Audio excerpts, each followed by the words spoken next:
Welcome to the YouTube channel of Saffrony Institute of Technology. I know आप सबको पता है कि 12th साइंस का रिजल्ट आ चुका है, एडमिशन प्रोसेस भी ऑलमोस्ट स्टार्ट हो चुकी है और सभी स्टूडेंट्स और पेरेंट्स के माइंड में ये क्वेश्चन आ रहा है कि कौन सी इंजीनियरिंग ब्रांच चूज करे, कौन सी फील्ड में जाए। और ऐसे ही सिविल इंजीनियरिंग ब्रांच के बारे में बहुत सारे क्वेश्चन जो है वो हमें कॉमेंट सेक्शन में और पर्सनली आ रहे हैं। तो आज का ये वीडियो सिविल इंजीनियरिंग के बारे में ही होने वाला है। और आप सबको पता है कि सिविल इंजीनियरिंग क्या है, उसमें क्या पढ़ने को आता है, उसका फ्यूचर क्या है, उसका जॉब स्कोप क्या है, उसके बारे में हम डिटेल में एक वीडियो बनाया हुआ है पिछले साल ही। और उस वीडियो का रिस्पांस बहुत ही अच्छा आया है और इसी रिस्पांस को देखते हुए हम आज वापस से हमारे स्टूडियो में इन्वाइट करना चाहते हैं प्रोफेसर अवनी डेडिया मैम को। So ma'am please welcome to our video. Thank you so much sir. Thank you students for your wonderful response. चलिए शुरू करते हैं।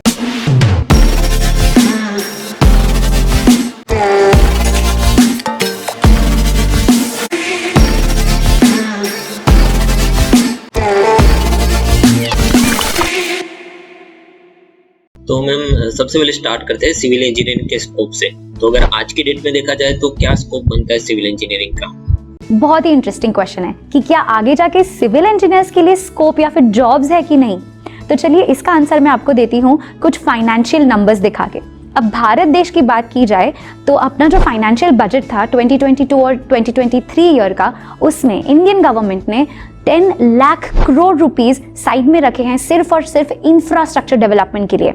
इंफ्रास्ट्रक्चर डेवलपमेंट डायरेक्टली लिंक करता है सिविल इंजीनियरिंग फील्ड से। उसमें बिल्डिंग्स बनाना, रोड्स बनाने, bridges, airports, runways, railways, metro, monorail, BRTS, bullet train, ये सब इंफ्रास्ट्रक्चर डेवलपमेंट के अंडर आता है और इसके लिए हमारी गवर्नमेंट ने 10 लाख करोड़ रुपीस डेडिकेट किए हैं। तो अब आप बताइए कि भारत देश में सिविल इंजीनियर्स या फिर सिविल इंजीनियरिंग के लिए स्कोप है कि नहीं। और ये तो बात हुई भारत देश की। अब मैं आपको एक नंबर बताती हूँ जो ग्लोबल मार्केटिंग इनसाइट्स इनकॉर्पोरेशन नाम की कंपनी ने दिया है, a projection for civil engineering market in the year 2025। Global marketing insights company ने बताया है कि सिविल इंजीनियरिंग की मार्केट ग्लोबल लेवल पे 2025 पे हो जाएगी 11.72 ट्रिलियन US डॉलर्स। कितना बड़ा नंबर है ये। तो कंस्ट्रक्शन होना, मेंटेनेंस होना, ऑपरेशन होना, ये कभी बंद नहीं होगा। अगर आपको रहने के लिए छत चाहिए, पीने के लिए पानी चाहिए, कहीं पे ट्रैवल करने के लिए रोड्स चाहिए, तो अगर इसकी ज़रूरत आपको पूरी ज़िंदगी पड़ने वाली है तो सिविल इंजीनियर्स की ज़रूरत आपको हमेशा हमेशा रहने ही वाली है। सिविल इंजीनियरिंग करने के बाद कौन सी कंपनीज या तो सेक्टर्स है जो सिविल इंजीनियर्स को हायर कर सकते हैं? इसका जवाब मैं आपको दूंगी 3 हिस्सों में। 3 अलग अलग सेक्टर्स में कंपनीज हैं जो आपको हायर कर सकती हैं सिविल इंजीनियरिंग करने के बाद। तो फर्स्ट सेक्टर है गवर्नमेंट सेक्टर का। गवर्नमेंट के बहुत सारे अलग अलग डिपार्टमेंट्स हैं जिनको सिविल इंजीनियर्स की बहुत ज़रूरत पड़ती है। फर्स्ट है housing department, irrigation department, public health sanitation department, water department. ऐसे अनगिनत, मतलब मोर देन 100 डिपार्टमेंट्स गवर्नमेंट के हैं जिसमें after becoming a civil engineer आपको जॉब मिल सकती है। इसके बाद गवर्नमेंट के बहुत सारे अलग अलग डिपार्टमेंट्स होते हैं जहाँ पे आप जॉब कर सकते हो। फॉर एग्जाम्पल इसरो है, SSC staff selection committee, BIS bureau of Indian standards. ISRO और BIS की एग्जाम क्लियर करने के बाद आपको साइंटिस्ट इंजीनियर का टाइटल दिया जाता है और ये सारी जॉब्स गवर्नमेंट के अंडर आती हैं। तो पहला सेक्टर जहाँ पे आप जॉब कर सकते हो as a civil engineer is government jobs. इसके लिए आप GPSC और UPSC की एग्जाम्स भी क्लियर कर सकते हो and the highest government job you can get as a civil engineer is IES which is Indian engineering services. अब बात करते हैं दूसरे सेक्टर की, that is PSUs, public sector undertaking.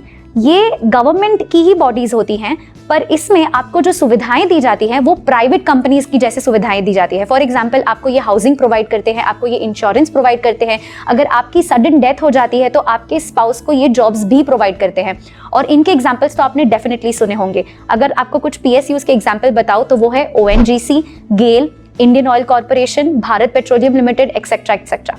तो सेकेंड सेक्टर्स जो हैं PSUs, इसमें भी आप सिविल इंजीनियरिंग करने के बाद जॉब कर सकते हो। और तीसरा और आखिरी वो है प्राइवेट कंपनीज, मल्टीनेशनल कंपनीज। तो इंडिया में बहुत बड़ी बड़ी मल्टीनेशनल कंपनीज से लेकर छोटी छोटी कंपनीज की कोई कमी नहीं है if you want to do a job.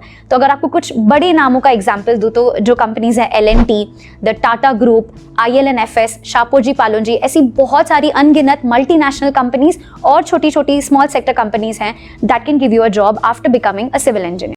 तो मैम आपने गवर्नमेंट सेक्टर की बात की, तो अगर गवर्नमेंट सेक्टर की बात करें तो उसमें सैलरी स्केल क्या होता है और जॉब पोस्ट कौन कौन सी मिल सकती है?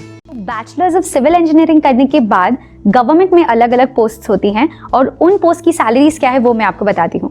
तो अगर आप BE करने के बाद क्लास 2 असिस्टेंट इंजीनियर की पोस्ट के लिए अप्लाई करते हैं तो आपकी सैलरी स्टार्ट होगी 52,000 रुपीज़ पर मंथ से। अगर आप क्लास 2 इंजीनियर की एग्जाम पास करते हैं तो आपकी सैलरी होगी 72,000 पर मंथ से। अगर आपने क्लास 1 इंजीनियर की एग्जाम पास की तो आपकी सैलरी होगी 90,000 पर मंथ। और अगर आपने एग्जीक्यूटिव इंजीनियर की एग्जाम पास की है तो आपकी सैलरी स्टार्ट होगी 1 लाख पर मंथ से। और अगेन आई एम रिपीटिंग कि ये सारी एग्जाम्स और ये सारी सैलरीज अप्लाई होती हैं बैचलर्स ऑफ इंजीनियरिंग करने के बाद। इसके लिए आपको मास्टर्स इन सिविल इंजीनियरिंग करने की कोई ज़रूरत नहीं है। तो मैम मेरा नेक्स्ट क्वेश्चन ये है कि बहुत सारे स्टूडेंट्स एंड पेरेंट्स का ये मानना है कि गर्ल्स के लिए सिविल इंजीनियरिंग में स्कोप नहीं है, तो उसके बारे में आपका क्या कहना है? गर्ल्स के लिए बहुत स्कोप है सिविल इंजीनियरिंग में। I am a girl and I have been a civil engineer for more than 5 years and I can tell you कि बहुत सारी जॉब्स हैं। एज ए प्रोफेसर मैंने अपने स्टूडेंट्स में से भी बहुत सारी गर्ल्स को कॉलेज से पास आउट करवाया है और वो लोग बहुत अच्छे से शांति से जॉब कर रही हैं, गवर्नमेंट में भी और प्राइवेट सेक्टर्स में भी। तो let me give you an example. तो जैसे हमने हमारे पिछले वीडियो में आपको बताया था कि बहुत सारी सॉफ्टवेयर हैं सिविल इंजीनियरिंग में। जब भी आप बिल्डिंग्स कंस्ट्रक्ट करते हैं, रोड कंस्ट्रक्ट करते हैं, वाटर सप्लाई सिस्टम कंस्ट्रक्ट करते हैं, तो इन सब के कंस्ट्रक्शन के पहले एक बहुत ही क्रूशियल और बहुत ही इंपॉर्टेंट स्टेज होता है डिजाइन का, जो कंप्यूटर के ऊपर सॉफ्टवेयर की हेल्प से डिजाइन किए जाते हैं। तो अगर मैं आपको कुछ एग्जाम्पल्स दूं, बिल्डिंग डिजाइन के लिए there are software like STAAD.Pro, ETABS, water network design के लिए there are software like EPANET। और इतना ही नहीं, एक बहुत नई सॉफ्टवेयर है जो बहुत ही बूम कर रही है, that is BIM, building information modelling. ये फॉरेन कंट्रीज में भी और इंडिया में भी बहुत बूम कर रही है और ये सारी डिजाइन आप ऑफिस में बैठ के कर सकते हैं और वहां पे गर्ल्स के लिए बहुत बड़ा स्कोप है। तो 90% जो डिजाइनिंग का काम होता है वो ऑफिस में बैठ के होता है with the use of software and that is something where girls can work. और बाकी का जो 10% काम है, द लास्ट फेज जो कंस्ट्रक्शन का होता है, वहां पे भी एज ए सुपरवाइजर गर्ल्स जा सकते हैं। बॉयज ज्यादातर कंपनीज बॉयज को भेजते हैं, उनको ज्यादा प्रेफर करते हैं, गर्ल्स को जनरली नहीं भेजा जाता है, पर जिनकी विश है वो जा सकते हैं। पर 90% गर्ल्स को ऑफिस जॉब्स ही मिलती हैं। तो ये हो गई प्राइवेट सेक्टर की बात। और अगर गवर्नमेंट की बात करूँ, आगे हमने जो भी आपको गवर्नमेंट के सेक्टर्स बताई जहाँ पे भी भर्ती होती है सिविल इंजीनियर्स की, इरिगेशन डिपार्टमेंट, RNB, सचिवालय, अलग अलग सेक्टर्स में, तो जब भी इन डिपार्टमेंट्स में सिविल इंजीनियर्स की भर्ती होती है तो 33% सीट्स गर्ल्स के लिए अलग रखी जाती है। 33% सीट्स भरने के लिए जितनी गर्ल्स चाहिए उतनी गर्ल्स ने अगर एग्जाम नहीं दी है तो वो सीट्स खाली रहती हैं, वो बॉयज को नहीं दी जाती। इसीलिए गर्ल्स का कट ऑफ भी बहुत कम रखा जाता है। Let me give you N approximate example कि अगर 300 मार्क्स की सिविल इंजीनियरिंग की कोई एग्जाम है तो बॉयज के लिए वो कट ऑफ होता है 160 to 170 आउट ऑफ 300 और गर्ल्स के लिए उसी एग्जाम के लिए आउट ऑफ 300 कट ऑफ होता है 50 और 60। तो गर्ल्स को गवर्नमेंट जॉब मिलने में बहुत ज्यादा आसानी होती है। तो गवर्नमेंट जॉब में भी आप जा सकते हो और प्राइवेट कंपनीज में भी गर्ल्स के लिए डेफिनेटली 100% जॉब्स हैं। Wow, it's amazing to know all this about civil engineering. But अगर हम इंडिया के बाहर देखें तो वहाँ पे जॉब्स या तो फिर स्टडी के क्या चांसेस है? सबसे पहले तो हम बिल्कुल नहीं चाहते कि भारत देश से कोई ब्रेन ड्रेन हो। We want that our engineers settle down in India only and provide in the development or contribute in the development of our own country. But अगर आपको फिर भी अगर अब्रॉड जाना ही है तो फिर आपके लिए टिप्स बताते हैं। तो कोई भी अगर डेवलपिंग कंट्री होता है उसको इंफ्रास्ट्रक्चर की बहुत ज़रूरत होती है। इंडिया ही ले लीजिए एग्जांपल के तौर पे, India is a developing country. अगर आप अपना स्कूटर या कार लेके निकल पड़ते हैं तो कहीं भी आफ्टर 5-10 किलोमीटर्स आपको कुछ ना कुछ डेवलपमेंट होते हुए दिखाई ही देगा। So this is a proof. दूसरी इंटरेस्टिंग बात आपको बताती हूँ कि वर्ल्ड वाइड जब कंट्रीज की रैंकिंग निकलती है कि कौन सा देश फर्स्ट है, कौन सा देश सेकंड है, तो उसके बहुत सारे पैरामीटर्स होते हैं। उसमें से एक बहुत बड़ा पैरामीटर होता है इंफ्रास्ट्रक्चर। तो हर एक देश को इंजीनियर्स की, सिविल इंजीनियर्स की तो ज़रूरत होती ही है। अगर फॉरेन कंट्रीज की बात करें तो सबसे पहले नंबर आता है कनाडा का, उनको बहुत ज़्यादा ज़रूरत है सिविल इंजीनियर्स की। दूसरे नंबर पे आता है मिडिल ईस्ट। मिडिल ईस्ट में अगर आप देखोगे दुबई जैसे कि बहुत फेमस सिटी है वहाँ का source of income, 2 major source of income है, एक तो है ऑयल और दूसरा है टूरिज्म। इसीलिए तो दुबई ने वर्ल्ड्स टॉलेस्ट बिल्डिंग बनाया है, the first island on self made land जो है पाम जुमेरा आइलैंड्स, वो उन्होंने बनाया है। इतना ही नहीं, दुनिया का सबसे बड़ा डिज्नी वर्ल्ड भी वहीं बनने वाला है जिसको दुबई वर्ल्ड कहा जाएगा। सबसे बड़े डिज्नी वर्ल्ड का 2.5 टाइम्स साइज में वो बड़ा होगा। So Dubai is also very interesting place जहाँ पे सिविल इंजीनियर्स की बहुत ज़्यादा ज़रूरत है वहाँ के टूरिज्म को बढ़ावा देने के लिए इंफ्रास्ट्रक्चर के थ्रू। ऑल्सो ऑस्ट्रेलिया में भी बहुत ज़्यादा स्कोप है सिविल इंजीनियर्स के लिए। तो हर एक कंट्री में जाइए, स्कोप तो बहुत है, पर ये 3 मेजर कंट्रीज़ हैं। वैसे तो किसी भी देश में, किसी भी कॉन्टिनेंट पे जाइए सिविल इंजीनियर्स की तो डेफिनेटली वहाँ पे ज़रूरत है। वेल आई होप ये सब जानने के बाद गर्ल्स को बहुत मोटिवेशन मिली होगी। बट मैम अगर हम बिजनेस पॉइंट ऑफ व्यू से बात करें तो सिविल इंजीनियरिंग करने के बाद बिजनेस के क्या स्कोप्स बनते हैं? हाँ बिल्कुल, क्यों नहीं। सिविल में भी आप इंडिविजुअली अपना बिजनेस कर सकते हैं। बैचलर्स ऑफ सिविल की डिग्री हासिल करने के बाद आपको गवर्नमेंट से सुपरवाइजर का लाइसेंस मिल सकता है। इनफैक्ट एक आपको बहुत इंटरेस्टिंग बात बताओ तो ऐसे सिर्फ 2 ही ब्रांचेस हैं जिनको इंडियन गवर्नमेंट सुपरवाइजर का लाइसेंस देती है बीई करने के बाद। एक है सिविल इंजीनियरिंग और दूसरी है इलेक्ट्रिकल इंजीनियरिंग। अब सुपरवाइजर का लाइसेंस मिलने के बाद, थोड़े सालों का एक्सपीरियंस मिलने के बाद आप गवर्नमेंट के टेंडर्स भी भर सकते हो। आपने सुना होगा कि गवर्नमेंट कॉन्ट्रैक्ट्स बाहर निकालती है और लोग जो होते हैं वो टेंडर्स भरते हैं। तो एज एन इंडिविजुअल, बिना अपनी कंपनी रजिस्टर किए, एज एन इंडिविजुअल आप 1 करोड़ तक के गवर्नमेंट के कॉन्ट्रैक्ट्स भर सकते हैं, टेंडर्स भर सकते हैं। ये 1 करोड़ का जो नंबर है वो 2017 का था, अब शायद वो नंबर इंक्रीज भी हो गया हो। और इतना ही नहीं, एक और इंटरेस्टिंग बात बताओ तो सिविल में आप फ्रीलांसिंग का जॉब भी कर सकते हैं।